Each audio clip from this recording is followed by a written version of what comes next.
መልካም አድማጮቻችንና ተመልካቾቻችን የብሔሮች ትግል እድገትና ተግዳሮቶች የሚል ከዶክተር ጸጋዬ አራርሳ ጋር እያደረግን ያለነው ልዩ ቆይታ እንደቀጠለ ነው። ፌደራሊስት ፐልስን ላይክ፣ ሼር እና ሰብስክራይብ አድርጉ።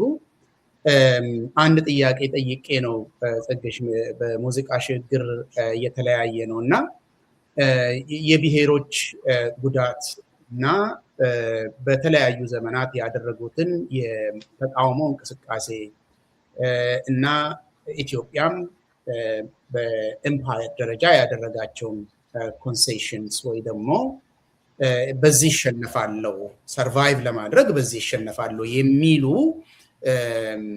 ነገሮች ነበሩ ብለኸኛል። በአጠቃላይ ስናይ በተለይ የ1995ቱን ህገ መንግስት አሁን ያልተሻረውም ስራ ላይ የሌለውም ህገ መንግስት ማለት ነው።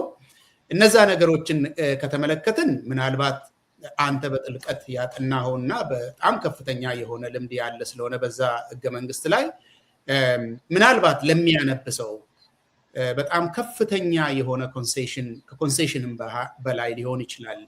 በተለይ የፌዴሬሽኑ ባለቤት ብሔሮች፣ ብሔረሰቦች እና ህዝቦች ነው ስለሚል ብዙ መብቶችን ከዘረዘረ በኋላ ደግሞ አንቀጽ 39 ላይ እንደውም ከፈለጋችሁም መገንጠልም መብታችሁ ነው ብሎ የሚፈቅድ ስለሆነ በጣም ምናልባት ከኮንሴሽን በላይ ነው ሊል ይችላል የሚያነብሰው። ስለዚህ በአጠቃላይ ይሄ ነገር ሁሉ ያለ ቦታ አልደረሰም የምንል ከሆነ መቼ ነው ተሳክቷል የምትለው? እስኪ ያንተን እይታ ሰጥሽ። መልካም። በአጭር ቋንቋ ለመግለጽ የብሔሮች ጥያቄ ሙሉ በሙሉ ተሳክቷል የሚባለው የኢትዮጵያ ብሔሮች የራስን ዕድል በራስ የመወሰን መብታቸውን ሲጠቀሙ፣ አንቀጽ 39 በተግባር ላይ ሲውል የብሔሮች ጥያቄ ተሳክቷል ይባላል። ምን ማለት ነው ይሄ? ነፃ ዲሞክራሲያዊና ፍትሃዊ የህዝብ ውሳኔ ሲካሄድ፣ ነፃ ዲሞክራሲያዊና ፍትሃዊ ህዝብ ውሳኔ ተካሂዶ ህዝቡ በማያዳግም ሁኔታ ከኢትዮጵያ ጋር ነኝ ወይም አይደለም የሚለውን ጥያቄ ሲመልስ ነው።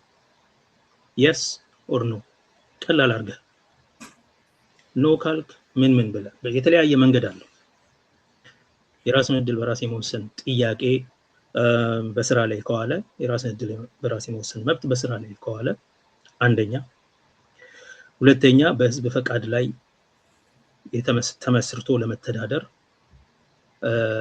ውሳኔ ሲገኝ፣ በህዝቦች ፈቃድ ላይ ተመስርቶ ለመተዳደር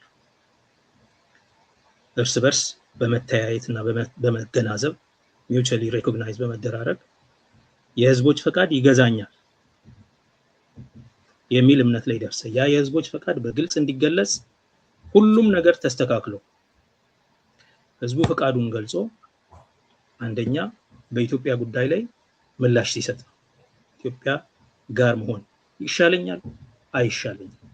ይሄን ጥያቄ ለማፈን መሯሯጥ እስር ቤቱን ዘግቼ በቃ ምን አለ ብትቀበሉ እስቲ በቃ እንደማለት ነው።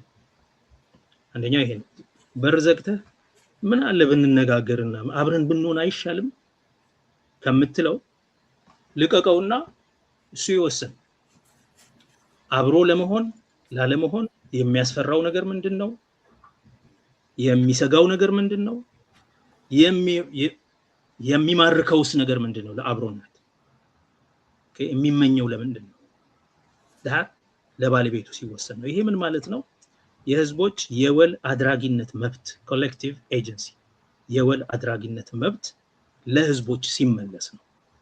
ከ1900 ጀምሮ የኢትዮጵያ ብሔሮች የኢትዮጵያ ህዝቦች የወል አድራጊነት መብታቸው ተነፍጓል። በጉልበት ከላይ በተላከ ሰራዊት ተወረዋል፣ መሬታቸው ተወስዷል፣ አስተዳደር ተቀይሯል፣ የተለያየ አይነት የአስተዳደራዊ መዋቅር ተጭኖባቸዋል። ያው የሚሰሩት በሄዱበት ቦታ እስር ቤት፣ ፖሊስ ጣቢያና እንትን ነው፣ እንዲህ ያለ ተቋም ነው። በዚህ መንገድ ሲተዳደር ነበር የወል አድራጊነት መብቱ ሲመለስለት። አራተኛ ብሔሮች የሀገራቸው ባለቤት ሲሆኑ ሙሉ በሙሉ ተመልሷል ማለት ነው። ማለትም ግዛታቸውን ተቆጣጥረው መሬታቸውን አስተዳድረው ሀብት ንብረታቸውን በራሳቸው ተጠቅመው የራሳቸውን ተቋም መስርተው በራሳቸው ተቋም ውስጥ በዲሞክራሲያዊ አግባብ መተዳደር የቻሉ ክልሎች ብሔሮች ያኔ በበጎ ፈቃድ ከሌሎች ጋር መተባበር ቢፈልጉ ህብረት ቢፈልጉ ወይም ለብቻቸው ሉዓላዊ ሀገር ሆነው መቀጠል ቢፈልጉ ያንን የሚወስኑበት ሁኔታ ሲፈጠር በዛን ጊዜ የብሔሮች ትግል ድል አግኝቷል። የብሔሮች ጥያቄ ሙሉ ምላሽ አግኝቷል ማለት እንችላለን። ናው አንተ እንዳልከው በኢትዮጵያ ውስጥ ህገ መንግስቱ የብሔሮችን ህልውና እውቅና ሰጥቷል።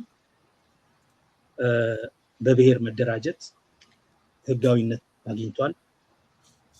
ክልሎች የብሔር ክልሎች ከሞላ ጎደል ህብረ ብሔራዊም ቢሆኑ ከሞላ ጎደል የብሔር ክልሎች እንዲቋቋሙና ራሳቸውን እንዲያስተዳድሩ እውቅና ሰጥቷል። የራስን ዕድል በራስ የመወሰን መብትንም እውቅና ሰጥቷል። ስለዚህ ይሄ በቂ አይደለም ወይ የሚል ሰው ሊኖር ይችላል። አንተም እንደዛ አይነት ጥያቄ ያነሳህ ይመስለኛል። ይሄ በቂ አይደለም የምንልበት ምክንያት ፎርማሊ በህግ ተጽፏል፣ አንድም ጊዜ በተግባር አልተፈተነም። አንድም ጊዜ 30 ዓመቱ ነው፣ አንድም ህዝብ በተግባር አልፈተነው። በተግባር የፈተኑ ለመፈተን ጥያቄ ያነሱ አካባቢዎች በጦር ተወረው ተሰብረዋል። በ1994 ህገ መንግስቱ ከጸና በኋላ ከጸደቀ በኋላ የሶማሌ ክልል 101 አባላት ነበሩት ምክር ቤቱ። 99ኙ በቃ ህገ መንግስቱ ይፈቅዳል አይደል እንገንጠላ። አንድ ሰው አብስቴይን አደረገ፣ አብዱል መጂድ ይመስለኛል። አንድ ሰው ተቃወመ፣ አምባሳደር ድሪር እና በቃ ተፈቅዷል አይደል ይሄው ህገ መንግስቱ ይፈቅዳል አይደል በቃ ነፃነታችንን እንፈልጋለን አለ ክልሉ። በወቅቱ የተደረገው ነገር የክልሉ ፕሬዚደንት ታስሮ ስራ አስፈጻሚው ታስሮ ምክር ቤቱ ተበትኖ ክልሉ በፌደራል ሰራዊት እንዲተዳደር ተደረገ። ከ1994 ጀምሮ ለረጅም ዓመታት ሶማሌ ክልል ውስጥ ምርጫ አልነበር። ሌላ ክልል ምርጫ ሲደረግ ይሄ ብዙ ማይነገር ማይታወቅ ነገር። በኦሮሚያ የኢትዮጵያ ውስጥ የኦሮሞ እስር ቤቶቹ የኦሮምኛ ቋንቋ መናገር የጀመሩት precisely because የኦሮሞ ነፃነት ግንባር የራስን ዕድል በራስ የመወሰን መብትን ስለሚያቀነቅን አንድ ሰው ኦሮምኛ ተናግሮ ራሱን ከገለጸ በራሱ ኦነግ ነው ይባልና ወደ እስር ቤት ይወረወራል። እኔ በአቅሜ እኔ እንኳን ማለት ኦነግ ተብዬ ብዙ ጫና ተደርሶብኛል። ኢንፋክት እኔን ያናገሩ በእኔ ቀልድ የሳቁ የኦሮሞ ልጆች ይገመገሙ ነበር በሲቪል ሰርቪስ ኮሌጅ። እኔን ሰላም ያሉኝ የኦሮሞ ልጆች ይገመገማሉ፣ ይሄን ሰውዬ ሰላም አሉት። በእኔ ቀልድ ክላስሩም ውስጥ የሳቁ ሰዎች ይገመገሙ ነበር እና ከስልጣንም ከምንም ሊነሱ ይችላሉ፣ ከትምህርት ቤት ይባረሩ ይችላሉ፣ ከሲቪል ሰርቪስ ኮሌጅ። ይሄ የሆነው የራስን ዕድል በራስ የመወሰን መብት ሐሳቡን እንኳን የሚያነሳ ሰው ሐሳቡን አይደለም ኦሮሞ የሚመስል ሰው በኦሮምኛ የሚናገር ሰው በአደባባይ ታክሲ ውስጥ ሊሆን ይችላል ራሱ ስሬት እስኪሆን ድረስ ማለት ነው ወንጀለኛ እስኪሆን ድረስ የተካሄደበት ሁኔታ ነበር። ስለዚህ የራስ ዕድል በራስ የመወሰን መብት ተቀምጧል። አንድም ጊዜ ግን በተግባር አልተፈተነም። ስልጤ ጉራጌ ሳልሆን ስልጤ ነኝ ባለ ጊዜ ህዝበ ውሳኔ ከማድረግ በፊት ያደረጉት ነገር የሰላምና ዲሞክራሲ ኮንፈረንስ ጠሩና አወያዩ ማለት ነው። በኢህአዴግ ማወያየት ማለት ማሳመን ማለት ነው። ሄደ ህዝብ ጋር ሐሳብ ከታች ወደ ላይ መቀበል ሳይሆን አንተ ይዘህ የሄድከውን ሐሳብ ህዝቡ እንዲናገር ካደረግከው በኋላ አንተ አሳምነህ መመለስ ማለት ነው። እና የሰላምና ዲሞክራሲ ኮንፈረንስ ካዘጋጁ በኋላ በቃ ጉራጌ ናችሁ ዝም በሉ ተባለ። ከዛ በፌሽታ ማለት ነው በሬ ታርዶ ምናምን ትልቅ ድግስ ተደርጎ ኤሊቱን በቃ ተባለ። ከዛ በሚቀጥለው ቀን ያው እዛው ናችሁ ሲባል እንዴ አለ ህዝቡ። በፍጹም አይሆንም ይሄ በቃ ህዝብ ማህበረሰባዊ የሆነ መፋጠጥ ተፈጠረ ማለት ነው። ማህበረሰባዊ መፋጠጥ በወራቤና በአካባቢው ብቻ ሳይሆን በፊንፊኔ ያሉ ጉራጌዎችና ስልጤዎች ከባድ መፋጠጥ ውስጥ ገቡ። አንደኛው ተቃውሞ ሰላማዊ ሰልፍ ወጣለው መስቀል አደባባይ ይላል፣ ሌላኛው ጮንቆንጭራ ይስላል። ይሄ ፊንፊኔ ላይ የሆነ ነገር ነው። እኔ ሰፈር ውስጥ የሆነ ነገር ነው። በአይኔ ያየሁት ነገር መርካቶ። ይሄ ሲሆን መንግስት ይሄ ነገር ወደፊት እንደማያስኬድ ሲገባው ልዩ ዞን በሚል ፈቀደና እነዛን የስልጤን መብት ጥያቄ የሚያነሱ ልጆችን በሙሉ ኢህአዴግ አደረጋቸው። ልክ የሲዳማ ክልል የነጻነት እንቅስቃሴን የመሩትን ኤጅቶችን ብልጽግና እንዳደረጋቸው ማለት ነው። እነፍጹም ምናምን እንዳደረገው ማለት ነው። ኮኦፕት እንዳደረገው እነዛኞቹንም በቃ እሺ ዞን ልዩ ዞን ይኖራቸዋል፣ ግን እናንተ ኢህአዴግ ናችሁ። ሰው ስልጤ በኢህአዴግ የሚተዳደር የራሱ ዞን ሆነ ማለት ነው። ሰው በህዝበ ውሳኔ በህዝቦች ፈቃድ ላይ የተመሰረተ የራስን እድል በራስ የመወሰን መብት በተግባር ተደርጎ አያውቅም። የኢምፓየሩ ማኔጀሮች የሚፈልጉትን ያደርጋሉ። የሚፈልጉትን በራሳቸው ስራ አስገብተው ያደርጋሉ። ለምንድን ነው ይሄ ኢህአዴግ የማድረግ ብልጽግና የማድረግ ነገር የሚጠቀሙት ካልክ እንደ ቴክኒክ ነው። በህግ የተሰጠውን በፖለቲካ የሚሰበስቡበት መንገድ፣ በዲሞክራሲያዊ ማዕከላዊነት የሚሰበስቡበት መንገድ አየህ ትሄዳለህ። ሶ ኢምፓየሩ ገመዱን ነው ሰንሰለቱን ነው ያበዛው ማለት ነው። የሊሽ ውሾች የምትይዝበት ሊሽ አለ አይደለ? የሱ እንትኑ ነው የበዛለት። አሁን የሚይዝበት ማገቻው መሳሪያ ነው ያደረገው ማለት ነው። የራስን እድል በራስ የመወሰን ነው። ሁለተኛ በሩን የመዝጋት ነገር ነው። ካየኸው አንቀጽ የመግቢያው ህገ መንግስቱ እኛ የኢትዮጵያ ብሔር ብሔረሰቦችና ህዝቦች የራሳችንን እድል በራስ ተጠቅመን ይላል። የመጨረሻው ፓራግራፍ አንብበህ ነው ወደ ሌሎቹ የምትመለሰው። እኛ የሚለው የመጀመሪያው አንብብና ወደ ኋላ ሄደ የራሳችንን እድል በራሳችን በመጠቀም ከዛ በኋላ በዲሞክራሲያዊ ስርዓት፣ በህግ የበላይነት፣ በሰብአዊ መብቶች፣ በብሔሮች እኩልነት፣ በሃይማኖቶች እኩልነት፣ በብሔር ቦታዎች እኩልነት የሚያምን አንድ የፖለቲካና የኢኮኖሚ ማህበረሰብ ለመመስረት ብለን ይህንን ህገ መንግስት አጽድቀናል ነው የሚለው። ኦልሬዲ ተጠቅመናል። ክሎዥር ነው፣ ኢትስ ኦቨር ነው እያለ ያለው ሰው ህገ መንግስቱ። አሁን ብዙ ሰዎች ፈቃጅ ነው ይላሉ። ክሎዥር ነው እየነገረ ያለው። ተጠቅመን አንድ የኢኮኖሚ ማህበረሰብ፣ አንድ የፖለቲካ ማህበረሰብ ለመመስረት ይህንን አጽድቀናል። ተጠቅመን አልተጠቀሙም እኮ ማለት ሬፈረንደም ታውቃለህ እንዴት እንደተካሄደ። አንድ ፓርቲ ብቻ የመረጣቸው ተወካዮች ኮተቤ መጡና ማለት ነው በህገ መንግስት ጉባኤ መጡና አጸደቁ እና አልሰማም ሰው ህገ መንግስትን። እስከዛሬም ድረስ በዩኒቨርሲቲ በማስተርስ ክላስ ደረጃ በማስተምር ጊዜ ህገ መንግስቱን ያልሰማ ሰው አለ። ተውና ሌላ ቦታ ማለት ነው። በህግ ትምህርት ቤት የኢትዮጵያ የህግ ባለሙያዎች ህገ መንግስቱን አያውቁም ነበር። መቼ ማለት ነው? 2005 2006 በፈረንጅ አቆጣጠር ምርጫ 97 ተካሂዶ ፖስት ኢሌክሽን ክራይሲስ ተፈጥሮ ፈረንጆቹ ህገ መንግስቱ ይከበር ሲል ፈረንጆቹ ህገ መንግስቱን አይና እንደ ሊበራል ህገ መንግስት ይሄ እኮ ያሰራል፣ ለምንድን ነው የማይጠቀሙ? በቃ እናስተምር ብለው አሜሪካኖቹ ዊሜንስ ካምፔን ኢንተርናሽናል ምናምን ማለት ገንዘብ አውጥተው በሙሉ የኢትዮጵያ ኤንጂኦ ህገ መንግስት የማስተማር ስራ ውስጥ ገባ። ያኔ እየተጠራው አስተምር ነበር። የኦሮሚያ ምክር ቤትን እኔ ስለ ህገ መንግስት አስተምራለሁ በተደጋጋሚ አዳማ እየተጠራው በተደጋጋሚ ዶክተር መሐመድ ምናምን ማለት ብዙ ኤንጂኦ ገንዘብ እየሰጠ ኤንጂኦ ተዋቅሮ እንዲሁም እኔ ራሴ ኦርጋናይዜሽን ፎር ሶሻል ጀስቲስ ኢትዮጵያ የሚባል ትንሽ ድርጅት ከኔ ተማሪዎች ጋር ሆነን የምንሰራው ነበር። ቦርድ አባል ነበር። እሱ ድርጅት አንዱ የሚያደርገው ነገር ህገ መንግስቱን በተለያዩ ቋንቋዎች ይተረጉማል። በተለያዩ የማይታወቁ ብሔሮች ማለት ነው። ለምሳሌ በቋንቋዎች ይተረጉማል። ፖኬት ቡክ ያዘጋጃል። እነዚህን ሄደን እናስተምራለን። ግን ማይን በጣም ትንሽ ግሩፕ ትንሽ ድርጅት ስለሆነ ከሌሎች ኤንጂኦዎች እርዳታ የሚያገኝ ድርጅት ስለሆነ ብዙ አልታወቀም። በኋላ ከአክሽን ኤድ ጋር የተቆራኘ ነገር አለው ተብሎ መሪው ታሰረ። በዛው አክሽን ኤድ መሪዎችን አሁን የሰብአዊ መብት ኮሚሽን የነበረው ሰውዬ ሲታሰር አብሮት ታሰሩ። ህገ መንግስት ማስተማር ከ2005 ምርጫ በኋላ እንደ አዲስ የተጀመረ ነገር ነበር። አያውቅም ነበር ሰው። ከ10 ዓመት በኋላ ምንም ስለ ህገ መንግስት የሚያውቅ ሰው የለም። ከዛ በኋላ ነው ማስተርስ ፕሮግራሞቹ 2008 2007 ሲመሰረቱ እያስተማርኩ እንኳን ህገ መንግስቱን አንብቦ የሚያውቅ ሰው የለም። ስንት አንቀጽ እንዳለው የሚያውቅ ሰው የለም። ክልሎቹ ህገ መንግስት እንዳላቸው እስከ 2010 2011 ሰው አያውቅም። ክልሎቹ ህገ መንግስት እንዳላቸው የምክር ቤት አባላት አያውቁም የኦሮሚያ ክልል ለምሳሌ ማለት።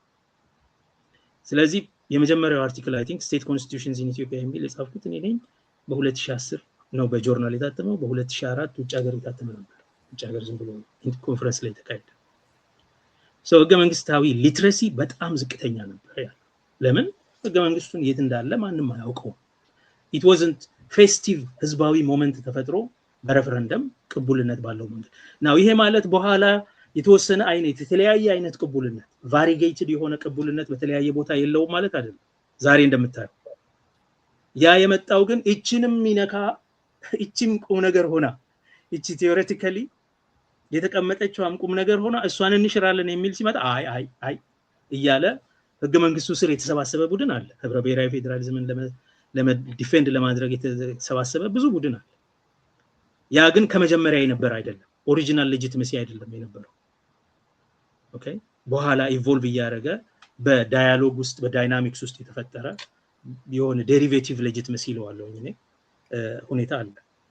ሶ የራስን እድል በራስ የመወሰን መብት በስራ ላይ ሲውል ነፃ ዲሞክራሲያዊ እና ፍትሃዊ ህዝበ ውሳኔ ሲደረግ የህዝቦች ፈቃድ ቅቡልነት ኖሮት በህዝቦች ፈቃድ ላይ ለመተዳደር ለመገዛት መተማመን ሲኖር የኢትዮጵያ ብሔሮች ከኢትዮጵያ ጋር እንሆናለን አንሆናለን የሚለውን ጥያቄ በማያዳግም ሲመልሱ፣ አንሆንም ያሉት ደግሞ ነፃ መንግስት እንሆናለን ወይስ ኮንፌዴሬሽን እንሆናለን ፌደራሊዝም እንፈልጋለን የሚለውን ሲወስኑ በአጠቃላይ ብሔሮች የሀገራቸው ባለቤት ሲሆኑና የወል የማድረግ አቅማቸውን ከስራ ላይ ሲያውሉ ያኔ የብሔሮች ጥያቄ ግብ ደርሷል፣ ትግሉም ድል አግኝቷል፣ ድል ተጎናጽፏል ማለት ይቻላል። ህገ መንግስቱ እውቅና ይሰጣል። ፎርማል ሬኮግኒሽን ይሰጣል። ግን አንደኛ በተግባር አልተፈተነም። በተግባር ሲሞከር አሸባሪ ተብለው ብዙ ሰዎች ወደ እስር ቤት ተጥለዋል፣ ተገለዋል፣ ጦርነት ተደርጓል። የዘር ማጥፋት ጦርነትን ያስከተለ እልቂት ሁሉ እስኪመጣ ድረስ ያፈጠረ ጦርነት ተደርጓል። ሁለተኛ በህገ መንግስት የተሰጠውን በፓርቲ በማማከል በህገ መንግስት የተሰጠውን በተቋማት እና በአዋጆች በመሰብሰብ ተኮላሽቷል። አንቀጽ 39 ምናምን ይባላል። አሁን አንቀጽ 39 ቀርቶ ክልልነት ለረጅም ጊዜ ተሰብስቧል። ሁለት ነገሮችን ማንሳት ይቻላል። አንደኛ የፌዴሬሽን ምክር ቤት አወቃቀር የብሔሮች መብቶችን ያስተዳድራል የተባለው ብሔሮች አንድ ድምጽ ነው ያላቸው። ምክንያቱም ብሔሮች ባሉበት ይወሰናል፣ ግን የሚወስኑት የኢትዮጵያ ብሔሮች ናቸው እንጂ አንድ ብሔር የራሱን እድል በራሱ መወሰን አይችልም በህገ መንግስቱ። ማለትም የራስን እድል በራስ የመወሰን መብት ጥያቄ ያለው ብሔር ጥያቄውን የሚያቀርበው ለፌዴሬሽን ምክር ቤት ነው። የፌዴሬሽን ምክር ቤት ሁሉም ብሔሮች የተወከሉበት ነው ይላል ኢን ቲዮሪ። ግን 1 ሚሊዮን ተጨማሪ ያለው ደግሞ ተጨማሪ ውክልና አለው ይላል። አማራ፣ ኦሮሞ፣ ትግሬ ዶሚናንት ይሆናሉ። ምናልባት ሲዳማ፣ ሶማሌ ተወሰነ ደረጃ። ግን እነዚህ ሶስት ቡድኖች ዶሚናንት ይሆናሉ። እነዚህን ሶስት ቡድኖች በድርጅታዊ አሰራር የያዘ ወገን ሁሉንም ነገር ይወስናል። አንተ እኔ ስልጤ ነኝ ወይንም ደግሞ ደራሼ ነኝ የራሴን ልዩ ዞን እፈልጋለሁ ብለህ ብትጠይቅ አንተ ባለህበት ማለት ነው ብዙ ውይይት አድርገው መጨረሻ ላይ የሚወስኑት እነዚህ 70%ን ድምጽ የያዙት አማራ፣ ኦሮሞና ትግራይ ተወላጆች ናቸው። ቪቶ የማድረግ ስልጣን የለውም አንድ ብሔር። ይሄ የራስን እድል በራስ የመወሰን ሳይሆን እኔ ባለሁበት በእኔ ላይ ሲወስኑ የማየቱ እድል አለው። አሁን ድሮ የለውም ነበር። አሁን ግን ቁጭ ብሎ የማየት እድል አለው ምናምን ማለት ይችላል። ትላልቆቹ ራሳቸው ቢሆኑ መወሰን አይችሉም ማለት በዚሁ ስትራክቸር ትላልቆቹም ጭምር ብቻቸውን ትላልቆቹም ቢሆኑ መወሰን አይችሉም። ምክንያቱም ኦሮሞ ለምሳሌ 21 ምናምን ነበረው አንድ ጊዜ በነበረው ስሌት 22 23 እንደዚህ አባላት አሉት። 23 ከመቶ ምናምን 112 ምናምን ናቸው አባላቱ በአጠቃላይ የነበሩ። 23 ከመቶ 12 ምንም ማድረግ አይችልም። ስለዚህ ቁጭ ብለህ ይወሰንብሃል እንጂ አትወስንም። ምንድነው ጥቅሙ አሁን ባለው የፌዴሬሽን ምክር ቤት ካልክ ባይዘው አውቀው አይደለም ሳያውቁት ነው። ይሄ በአለማወቅ የተፈጠረ ይመስለኛል። ምንድነው ጥቅሙ ቃል ድምጽ they have the voice not the vote የመናገር ጉዳያቸውን የመናገር የማስረዳት የመከራከር መብት አላቸው። ኢንፎርም የማድረግ የምክር ቤቱን ህሊና የመሞገት ፐርስዌድ የማድረግ የማሳመን ጥረት እድል አላቸው። ከዛ ውጪ ግን ይወሰንባቸዋል የሚወሰነው። ግን ለዚህም ክብር እንኳን አልበቃም። እንደዚህ እንኳን ተከራክረውበት የደረሰበት ነገር የለም። ማስታውሰው የጋሞ ክልል መሆን ፈልጋለሁ ይላል። ኦኬ የጋሞ ጥያቄ አለ። ጎፋ ደግሞ እኔ ከጋሞ ስር መኖር በጣም መሮኛል ዞን መሆን ፈልጋለሁ። ይሄም ጥያቄ ፌዴሬሽን ምክር ቤት ይመጣል። ያውም በስንት መከራ በኋላ የነዚህ ሰዎች ጉዳይ ሲወሰን የፌዴሬሽን ምክር ቤት በህገ መንግስት አጣሪ ጉባኤ አስመርምሮ ነው የሚወስነው።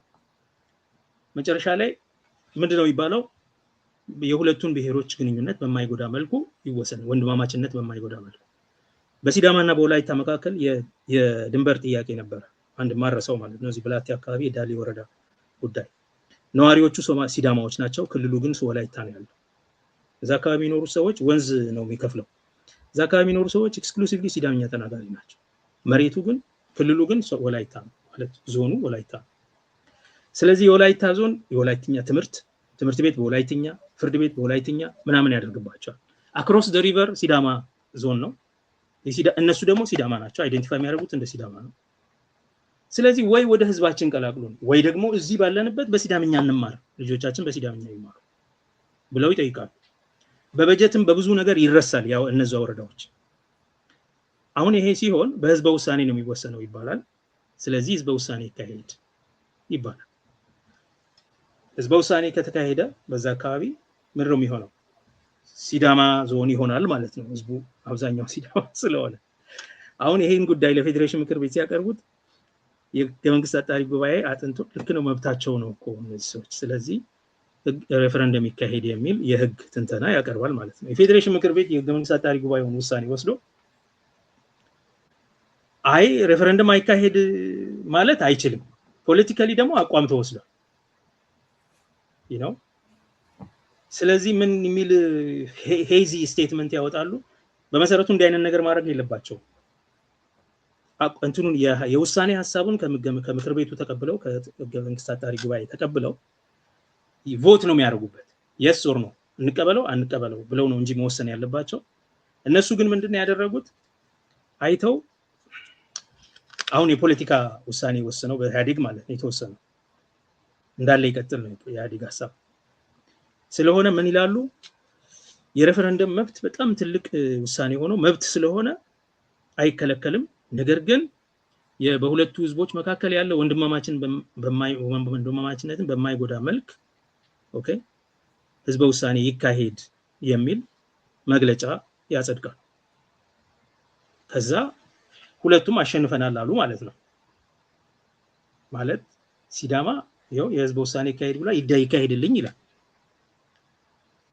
ወላይታ ወንድማማችነትን በማይጎዳ መልኩ ይሁን ተብሏል። ስለዚህ እንዳያጣላን ማንም ሰው አላስፈጽመው፣ በዛው መንገድ ቀጠለ ማለት ነው። በመሬት ላይ ሰዎች ይጋደላሉ። ትምህርት ቤት በወላይትኛ ምናምን፣ መጽሐፍት በወላይትኛ ያቃጥላል የሲዳማ ህዝብ። መጽሐፍቶቹን አደባባይ ላይ ደቦ ወጥቶ ያቃጥላል። አንድ እዚህ ዝር እንዳይል የወላይትኛ የሚባል መጽሐፍ እዚህ አካባቢ ይላሉ። ምክንያቱም ልጆቻቸው ለምንድን ነው ሲዳማ ሆኖ በወላይትኛ እንዲማሩ የሚገደዱት? በአፍ መፍቻ ቋንቋ ተብሏል አይደል? ፒሪየድ። እንደዚሁ እያስታመሙት ነው የቀጠሉት። አሁን ምንድነው ይሄንን ማነሳበም በተግባር እንደዚህ ያሉ ውትፍትፎች አሉ። በቃ በየቦታው መብቱን የሚሰበስቡ አሰራሮች፣ አዋጆች፣ ደንቦች፣ የፖለቲካ ፓርቲ ውሳኔዎች ወዘተ ስለነበሩ ፎርማል የሆነው ሬኮግኒሽን ብዙ አላራመደም። ኢምፓየሩን ኢንታክት አድርጎ ፓሲፋይ አድርጎ ነው ያለው። ናው ይሄ ፎርማል ሬኮግኒሽን በህግ የተሰጠው እውቅና የጠቀመው ነገር አለ። ይሄን መብት ቋንቋ ሰጥቶታል፣ መከራከሪያ ቋንቋ ሰጥቶታል። በየአደባባዩ እንድንነጋገርበት ትግል የሚያነሱ ሰዎችም ጀስቲፊኬሽን እንዲኖራቸው ያደርጋል። የህገ መንግስቱ ቢልም እያሉ ጀስቲፋይድ ይሆናሉ። ለምሳሌ አንተ ገንጣይ ተብለህ ልትሳደብ አትችልም። ምክንያቱም መገንጠል እኮ ህገ መንግስታዊ መብት ነው ጌታው ትላለህ ማለት ነው። ቆመ እንደ ህገ መንግስቱ ነው እኔ አይደለሁም ገንጣይ ምናምን አትባልም። so in some sense ያው ህግ ጉዳይ ዋጋ የሌለው ሀገር ሆነና ነው እንጂ in some sense ቋንቋውን ሌጂቲማይዝ አድርጎታል እንጂ አንዳችም ኢምፓየሩን በመለወጥ አንተ በምትለው በመገርሰስ ወይም ደግሞ ትራንስፎርም በማድረግ የኔ ምኞት ትራንስፎርም ማድረግ ነው። ኢምፓየሩን ትራንስፎርም ማድረግ በህዝቦች መፈቃቀድ ላይ የተመሰረተ ህብረ ብሔራዊ አገር ኮንፌዴሬሽን በለው ኮመንዌልዝ በለው ብቻ ማድረግ ይቻላል። ኢምፓየሩ ግን ችግሩን አውቆ ኖ በእኔ መንገድ ሳይሆን ህዝቦቹ በፈቀዱት መንገድ ይሁን ብሎ እጁን ሰብስቦ በጨዋነት በህዝቡ ፍላጎት ላይ ይገዛሉ የሚል ከሆነ ማለት ነው። ያንን አላደረገም፣ ሊያደርግም ዝግጁ አይደለም። በጣም ጥሩ ጸግሽ። ከዚሁ ጋር የሚቀጥል የኢህአዴግ ዘመንን የህገ መንግስቱን ችግሮችና አፈጻጸሙን ብዙ ምሳሌ ወስደ ስለገለጽክልኝ ይሄ የኃይል ተግባርን የሚጨምር አንዳንድ ጊዜ ደግሞ ይሄው ቢሮክራሲን ተጠቅሞ ህዝቦች በሪፍረንደም ጭምር ሳይቀር የወሰኑት ነገር ተንጠልጥሎ የሚቀርበት ሁኔታ ስለሆነ ስለዚህ መነሻ ነጥቤ ምንድነው? ህገ መንግስቱ ያስቀመጣቸው አሁን በእርግጥ አንተ ሲጀምር ሲከፍት ራሱ ጨርሶ ነው የሚጀምረው ህገ መንግስቱ ብለኸኛል። ነገር ግን እነዛ ራሳቸው ራሱ የተሰጡ ነገሮች ራሳቸው ራሱ ተንጠልጥለው እንደቀሩ ደግሞ አብዛኞቹ በፓርቲ እንደተጠቀለሉ ተጠርንፈው እንደተወሰዱ ምሳሌ ወስደ ነግረህኛል። የሶማሌን ክልል ምሳሌ አንስተልኛል። የሲዳማ በቅርቡ የምናስታውሰው ነው። ሪፍረንደም ጠይቀው የክልል መብትን ጠይቀው በአንድ ቀን ከ160 ሰው በላይ የተፈጀበት ሁኔታ ነው የነበረው። ስለዚህ ይሄንን ያነሳሁት ምንድነው? ይሄንን ህገ መንግስት ኢንትሮዲዩስ ያደረገው ኢህአዴግ ራሱ ሆኖ ያለ ራሱም እያጓተተው ብዙ አይነት ችግር እየፈጠረ ነው ኢህአዴግ ራሱ አብሮት የኖረው። የኢምፓየሩ ውርስ አንዱ ምለው እኔ እሱን ነው። ይሄ ሴንትራላይዝ የማድረግ ስልጣንን ጠቅልሎ የመያዝ አባዜ ህግ ላይ የተጻፈ ጊዜ ራሱ አይ ከማዕከል ከተነቃነቀ ችግር ይፈጠራል የሚል የማይለቅ በሽታ መኖሩ ማለት ነው። ስለዚህ ያ የኃይል ተግባርና ስልጣንን ጠቅልሎ የማስቀረት ብሔሮችን መብት የፈለገ ያክል ይሆን በህገ መንግስቱ መብት ተሰጥቷቸው እንዳለ ለብሔሮቹ አይ እኛን የምናቅላችሁ የሚል መሬትን የተመለከተ ነገር ታውቃለህ ራስ በአዋጅ አደራ ሰጥተውናል ተብሎ የቤኒሻንጉልና የጋምቤላ ምንም አደራ ሳይሰጡ ለውጭ ኢንቨስተር ተከፋፍሎ የተሰጠበት ሁኔታ ያ የኢህአዴግ ዘመን ህገ መንግስትን የመናቅ እና የኃይል ተግባርን የመጠቀም ለብሔሮችም እኛንን የምናቅላችሁ የሚል አይነት አካሄድ ብልጽግና መጥቶ ለፈጠራቸው ዋና ዋና ችግሮች መሰረት ጥለዋል ብለህ ታስባለህ ጸግሽ? ወይስ የብልጽግና ራሱን የቻለ ነው ብለህ ነው የምታስበው? የኢህአዴግ ጥፋቶች አሉ። ስህተት ብቻ ሳይሆን ጥፋቶች፣ አለማወቅ ብቻ ሳይሆን አውቆ ማጥፋትም ነበረበት በአብዛኛው። እነዛ ጥፋቶች የፈጠሯቸው ችግሮች አሉ። ብልጽግና ግን የተለያዩ ችግሮች መዘርዘር ይቻላል። አንተ የሚያነሳቸውን ሌሎችም ለጊዜው ተዋቸዋለሁ። ብልጽግና ግን ራሱን የቻለ ሌላ አጀንዳ ሌላ ስክሪፕት ይዞ ነው የመጣው። የኢህአዴግን ስክሪፕት ተሳስቷል ኢህአዴግ በሚል ሳይሆን ሌላ ስክሪፕት ነው ይዞ የመጣው ኦል ቱጌዘር። የብልጽግና ስክሪፕት ከ2005 ከቅንጅት ነው የሚቀዳው። and that's precisely when አብይ አህመድ የሲአይኤ ሰላይ የሆነው ከብልጽግና ጋር ከቅንጅቶች ጋር መስራት የጀመረው ከነ አንዳርጋቸው ጽጌ ከነ ብርሃኑ ነጋ ጋር መስራት የጀመረው ዛሬ ኢዜማ ሆነው ከሱ ጋር ኮሃቢት አድርገው ስልጣን የሚወስዱት። ለዛ ነው እዛ ጋር የሚጀምር ስክሪፕት ስላለው ነው። ሌላ ስክሪፕት ነው ይዞ የመጣው። ሌላ ሮድ ማፕ እኛ ሰተነው ነው ምናምን የሚለው እንዳርጋቸው ጽጌ ከሌላ ቦታ ነው የሚመጣው። ለዛ ነው ቋንቋው ከኢህአዴግ ዘመን የፖለቲካ ቨርናኪለሩ በኢህአዴግ ዘመን ካለው ከህገ መንግስቱ ጋር የተገናኘ አይደለም። ሲጀመር የብሔሮች ቋንቋ እኩልነት ምናምን መናገር ነውር እንደሆነ ስለ ብሔሮች እና አማርኛ ኦሮምኛ ለምሳሌ በሳባ ፊደል ተጽፎ እንዲመጣ የሳባ ፊደል የአፍሪካ ቅርስ ሆኖ እንዲመዘገብ የአፍሪካ የስራ ቋንቋ እንዲሆን ምናምን እንዲህ ያለ ነገር እያወራ ነው የመጣው። so that's not የኢህአዴግ ቋንቋ የኢህአዴግ የህገ መንግስቱ ቋንቋ አይደለም።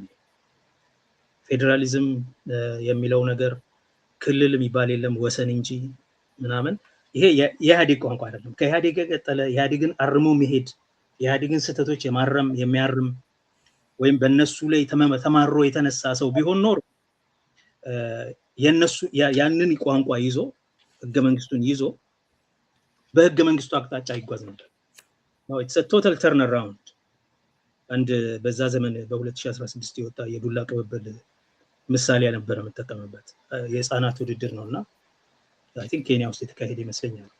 ነገሩ እንደ ኮሜዲ ነው ሲሰራጭ ነበር በወቅቱ እና አንደኛው ልጅ የዱላ ቅብብል ነው በትሩን ይዞ በዚህ በኩል ይሮጣል። ሩጫው ወደዚህ ነው የሚካሄደው እና በዚህ ዞረው ያሸንፋሉ ማለት ነው። እና የመጀመሪያው ልጅ 100 ሜትር ይሮጥና ለሁለተኛው ልጅ ይሰጣው፣ ሁለተኛው ልጅ 100 ሜትር ይሮጥና ለሶስተኛው ልጅ ይሰጣው። ለሶስተኛው ልጅ ወደፊት መቀጠል ትቶ ወደ ኋላ ተመልሶ ሮጠ። አስታውሳለሁ ነገር እና ደግሞ ለያዥ ለገናዥ አስቸጋሪ መቆም አልፈለገም። ቀጠለ ዝም ብሎ ማሰብ ይተሳታቻለን። ሁሉ ሰው እየተከተለው አይደለም ተሳስተሃል፣ አቅጣጫው ትክክል አይደለም፣ በደዚህ ነው መሮጥ ያለበት። ይከተሉታል። ምንም የሚያቆመው ሰው አልነበረም። በፍጹም በከባድ ችሎታ ነው ደግሞ ሮጦ ሄዶ መጨረሻ ላይ የፈለገበት ቦታ ሲደርስ ራሱ ቆመ ሲደክመው እና ያንን ወስጄ አስቀመጥኩት። ይሄ ነገር ከቄሮ ወደ ለማ ከለማ ወደ አብይ ይመስላል። ምክንያቱም የቄሮ ትግል እንቅስቃሴ ጀዋር የሚመሩት ወደዚህ ነበረ። በትሩን ይዘው ሄዱና ለለማ ሰጡት። ለማ ይዞ ሮጠና ለአብይ ሰጠ። አብይ ወደዛ መሄድ ትቶ ወደ ኋላ ነው የተመለሰው እና ለዚያውም ደግሞ ማለቂያና መቆሚያውንም አያውቅም። ዝም ብሎ ወደ ፈለገበት ሮጦ ሲፈልግ የሆነ ቦታ ሲደርስ ቆመ እና አሁን ሮጦ ሲጨንቀው ተመልሶ ይሄን በእጃችን የገባ በታሪክ አጋጣሚ በእጃችን የገባ የኦሮሞ መንግስት እንዳይወድቅ ብለው በኦሮምኛ ኦሮሞን ሊሰብኩት ይሞክራል። እዚህ የሆነው ነገር ይሄ ነው። አብይ ከሌላ ስክሪፕት ነው የሚናገረው። ኢንፋክት ኦፒዲዮ እንኳን አይደለም የአብይ ስክሪፕት የኦፒዲዮ እንኳን አይደለም። ኦፒዲዮዎች አሁን እዛ ውስጥ የምታየው ብዙ ድምጾች አሉ። ኦፒዲዮ ውስጥ ፌደራሊዝሙን የሚፈልጉ የራስን እድል በራስ መወሰን የሚለው ጉዳይ በስርዓት መከበር አለበት፣ የክልሎች እኩልነት። አሁን በኦፒዲዮ በብልጽግና ውስጥ በትግራይ ላይ ያላቸው አቋም እዚህና እዚያ የሆኑ ሰዎች አሉ። ለምሳሌ የአማራ ብልጽግና ውስጥ ያለው በትግራይ ላይ ያለው አቋምና በኦሮሞ ብልጽግና ውስጥ ያለው አንድ አይነት አልነበር። ለምንድን ነው ካልክ ኦፒዲዮ አለ በህገ መንግስቱ ህልውናውን ያወቀ በህገ መንግስቱ መንገድ ማስኬድ የሚል ያንን ስክሪፕት የለመደ በዛ ካድሬነት የተማረ አለ። ከዛ አብይ አለ። ሌላ ነው ይሄኛው። አብይ ከሌላ ቦታ ነው የሚቀዳው። እነሱም አልካዱም። በእኛ ሮድ ማፕ ነው በእኛ ፍኖተ ካርታ ነው የሚሰራው ምናምን ይላል። የኢህአዴግ ግዝፈት ችግሩን ምሬቱን አብስቶታል። በህዝቡ ውስጥ ያለውን ምሬት ብሶትን አብስቶታል። የኢህአዴግ ስህተቶች፣ የኢህአዴግ ጥፋቶች፣ ህገ መንግስቱን የመሸቀብ ጉዳይ ማለት ነው። በህገ መንግስት እውቅና የሰጡትን በአዋጅ የሚሰበስቡት ነገር፣ በህገ መንግስት በህግ የታወቀውን በቢሮክራሲ የሚሰበስቡት ነገር፣ በህግ የታወቀውን በአሰራር የሚያደናቅፉት ነገር፣ በህግ የታወቀውን በዲሞክራሲያዊ ማዕከላዊነት መርህ በድርጅታዊ አሰራር የሚሸቅቡት ነገር አለ። ይሄ ስህተት የህዝቡን ብሶት እንዲበዛ አድርገውታል። በጣም እንዲጦዝ አድርገውታል። እዛ ነው የቄሮ ኦሮሞ እንቅስቃሴ ኦልሞስት ግብታዊነት በሚባል ደረጃ ባይዘይ ከሁሉም ፓርቲ ነው። ኢህአዴጎች ነበሩበት ያንን እንቅስቃሴ የተቀላቀሉ። በኦሮሚያ ለምሳሌ አብዛኛዎቹ ወጣቶች ቄሮዎች ኦፒዲዮች ናቸው፣ አባላት ናቸው። ለዛም ነው አንዳንዶቹ እኛ ታግለን ያመጣ ነው የሚሉት ዛሬ ብልጽግና ውስጥ ያሉ ልጆች እንደ ኦፒዲዮ ቄሮ የነበሩ ታጋዮች ነበሩ። ትክክል ነው። እና እኛ ታግለን ያመጣነው ነው የሚሉት ለዛ ነው። አየህ የህዝብ እንቅስቃሴ እንዲሆን ያደረገው ምንድነው? የኢህአዴግ ስህተቶችና ጥፋቶች ህዝብ እንዲማረር አድርጎ ነው። በህገ መንግስቱ ዙሪያ ያሉትን መብቶች ባለማክበር ማለት ነው። እና አብይ በዛ በተማረረ ህዝብ ስሜት በኩል ገብተው ማለት ነው ያንን የህዝብ ስሜት መጫሚያቸው አድርገው ሌላ ስክሪፕት ይዞ ደግሞ እሱ ከላይ መንዳት ጀመረ። ለረጅም ጊዜ ኦፒዲዮች የሚሉት ምንድነው? ኢትዮጵያ አብይ እንደፈለገ ያወራ፣ ኦሮሚያ ክልል ውስጥ ግን እኛንን ምን ያስጨንቃቸዋል የሚል ነበር። ኢቭን እነ ጀዋር እንደዛ ነው የሚሉት። ኦሮሚያ ላይ ነው ማተኮር ያለብን፣ አብይና ኢትዮጵያ የራሳቸውን ጉዳይ ያድርጉ ነበር የሚሉት መጀመሪያ ላይ። እና የብልጽግና የመነጋገሪያ ቋንቋ የብልጽግና ስክሪፕት ከህገ መንግስቱ ወይም ኢቭን ከኦፒዲዮ ጋር የተቆራኘ አይደለም። ህገ መንግስቱ ውስጥ የነበሩት ነገሮች በኢህአዴግ በመድፋፋታቸው የተፈጠረ ነው ለማለት ያስቸግራል። ብልጽግና ራሱን የቻለ የራሱ ስክሪፕት ያለው የራሱ ቋንቋ የራሱ ንግርት ያለው ቡድን ነው ለማለት ነው። አመሰግናለሁ ጸግሽ። አንድ እርምጃ ወደፊት እንውሰደውና እንግዲህ ኢህአዴግ ጊዜ የተፈጠሩ ችግሮችን አይተናል። በመጠኑም ቢሆን ብልጽግና ደግሞ መጥቶ ሌላ አዲስ የሆነ የነበሩትን ችግሮች ከመፍታት ይልቅ ያሉትን ነገሮች አገናዝቦ ወደፊት ከመሄድ ይልቅ ያንን ነገር ወደ ኃጢአትነት የመቀየር ስራ ነው የተሰራው። ያንን እኔም እቀበላለሁ። እስኪ የዚህ የብልጽግና ዘመን ግድፈቶች የብሔሮች ጥያቄ ትግበራ ላይ ምን አይነት ህጋዊና ገቢራዊ ችግሮችን አመጣ ማለት እንችላለን? አሁን በዚህ ዘመን የተፈጠሩ አዲስ ክልሎች እንዳሉ ያው ሁላችንም እናስታውሳለን። የሲዳማ ክልል ራሱ ብዙ አይነት ቫይረንስ ቢፈጠርም ችግሮች ቢቀጥሙትም በዚህ በብልጽግና ዘመን ነው የተደረገው እና የሆነ ኮንትራዲክሽን አለ። ያንን ነገር እንዴት ነው ማየት የምንችለው ለማለት ነው። ከሙዚቃ ሽግግር በኋላ